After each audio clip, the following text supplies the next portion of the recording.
Nah,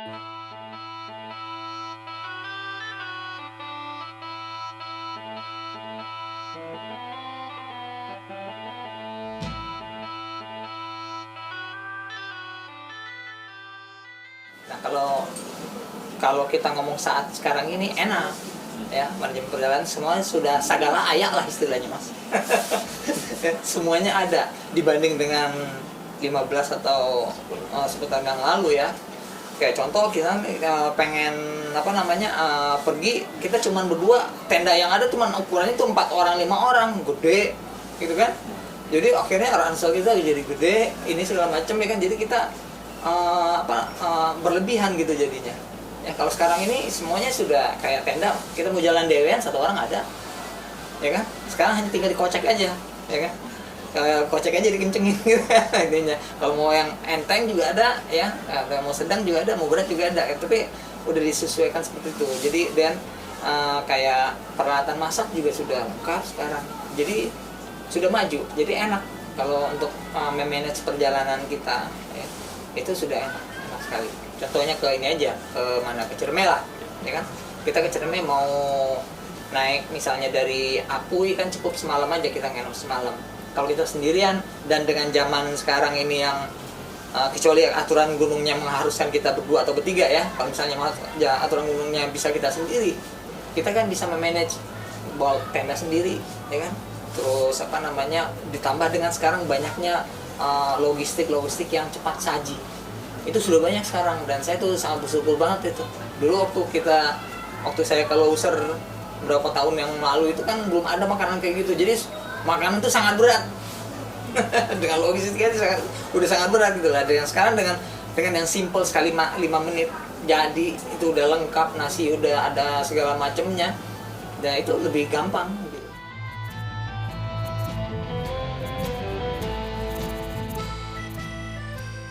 Yang pertama itu memang safety ya.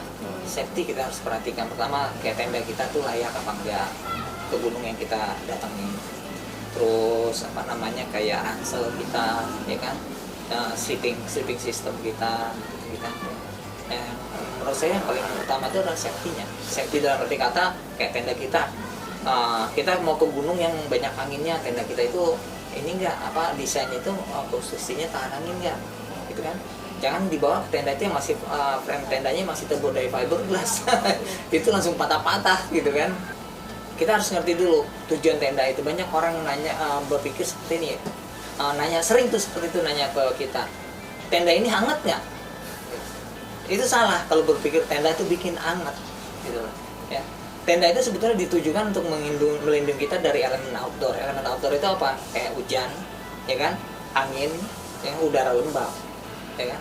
Tenda tuh nggak bikin kita hangat. Yang bikin kita hangat itu adalah pakaian kita. Ya, pakaian kita dan sleeping system kita, itu yang bikin kita hangat. Ya memang tenda itu kan melindungi dari angin, ya kan ya. Nah, kalau untuk di Indonesia itu memang di Indonesia ini untungnya kita tuh punya berbagai macam gunung, Mas. Ya sebut saja mulai dari gunung yang tingginya 1000 sampai ke 4000. Yang kayak di Irian, ya kan? Kayak di Irian itu kan suhunya udah suhu boleh dibilang ini ya, subalpine pokoknya udah daerah yang dingin, ya kan. Jadi kayak tenda-tenda 3 musim kayak model yang ada di samping kanan saya ini kan, tenda 3 musim itu dipakai di sana mengkerut, kita kedinginan gitu memang karena angin atau segala macam gitu kan. Nah, tenda yang baik itu menurut saya itu adalah yang pertama itu emang adalah ini mampu melindungi kita dari angin dan weather ya. Terus tidak di dalamnya itu tidak lembab gitu ya. Terus sirkulasi udaranya itu bagus. Jadi itu tadi ya banyak.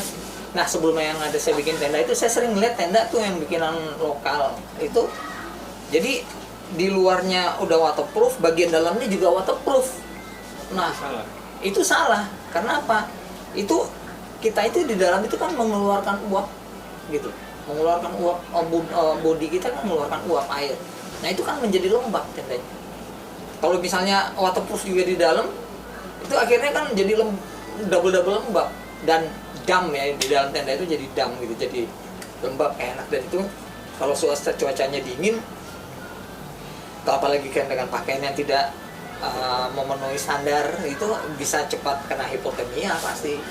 Yang paling penting diperhatikan di Indonesia itu memang karena kita ini iklim kita ini cukup lembab gitu kan, ya itu tadi apa namanya, sirkulasi udaranya itu.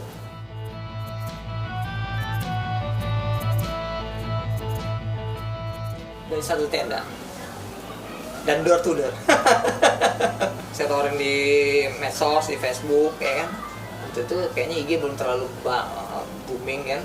Tahun 2012 pun belum terlalu ya. Masih Facebook kan. Masih Facebook yang tawarin di Facebook.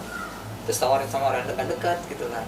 Dan kebetulan sebelum itu saya juga cukup aktif di kegiatan mendaki dan saya juga pernah bikin buku ya.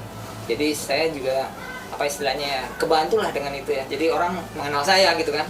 Jadi kalau misalnya saya nggak dikenal orang, saya nawarin sesuatu pasti orang akan ragu kan, ya kan? Beneran nggak sih ini gitu kan? Pasti akan ragu kan gitu. Jadi saya alhamdulillahnya sebelumnya itu saya pernah nulis buku dan juga pernah berhubungan dengan teman-teman di pendaki di Indonesia, di wilayah lain. Jadi pada saya ngomong kayak gini, gue ada tenda nih kayak gini, kayak gimana ininya, gini. Nah, karena mereka udah percaya gitu kan, maksudnya saya juga istilahnya saya selalu pakai barang tuh kalau misalnya nggak bagus, saya nggak akan pernah bilang bagus gitu loh. Saya orangnya apa adanya, kalau jelek saya pasti akan bilang jelek gitu loh, ya kan? Nah jadi karena itu ya alhamdulillah jadi produk Merapi Mountain bisa cepat diterima.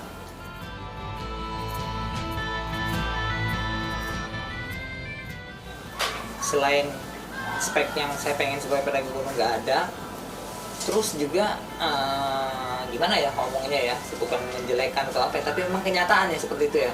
Dengan harga tenda yang kayak gitu masih dapatnya nggak fair gitu loh di pemikiran saya sebagai pembeli nih ya waktu itu kan. Akhirnya saya kan beli barang produk luar, brand luar, tenda luar, walaupun mahal tapi pas saya pakai menyenangkan. Tapi dalam pikiran saya, loh kenapa nggak bisa sih? Ya nggak mungkin lah, itu mungkin karena saya beli barang luar harganya dengan dolar pasti harganya jadi mahal, tapi kalau misalnya orang Indonesia yang produksi mungkin bisa terjangkau lah gitu kan. Nah terus di samping itu juga saya berpikir pada saat itu saya masih bekerja saya masih bekerja di sebuah maskapai asing gitu ya. Saya pekerja juga sih sebelumnya, dan memang selama saya bekerja di sana itu saya memang saya selalu memimpikan bekerja dengan hobi gitu kan, dengan passion saya gitu kan. Jadi maka bikin produk dan memang kelihatannya saya bisa masuk dengan produk ini ya kan ya. Kalau misalnya saya masuk dengan ransel pasti susah mas, udah banyak sekali yang produsen ransel ya kan. Nah saya masuk dengan tenda itu.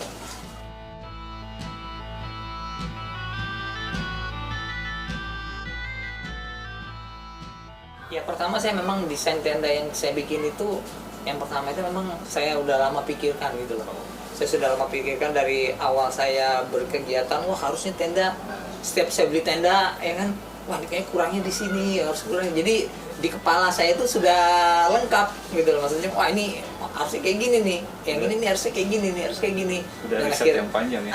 Jadi hasil perjalanan panjang saya sebagai pendaki gunung gitu loh. Jadi wah harusnya kayak gini, harusnya kayak gini. Akhirnya ya keluarlah itu yang seri saya pertama saya itu Alhamdulillah 2 namanya itu. Ya alhamdulillah sampai sekarang juga masih banyak diminati orang. Saya mikirnya itu pertama itu ya awal-awal 2012 ya. 2012 itu mikir bikin sesuatu produk yang memang dibutuhkan sama pendaki, dan memang saat itu belum brand lokal, belum bikin lah istilahnya. Walaupun bikin tidak sesuai dengan yang kebetulan saya pendaki gunung ya, yang saya harapkan sebagai pendaki gunung masih nggak ada gitu lah ya kan. Ya, akhirnya ketemu lah bikin produk tenda gitu kan.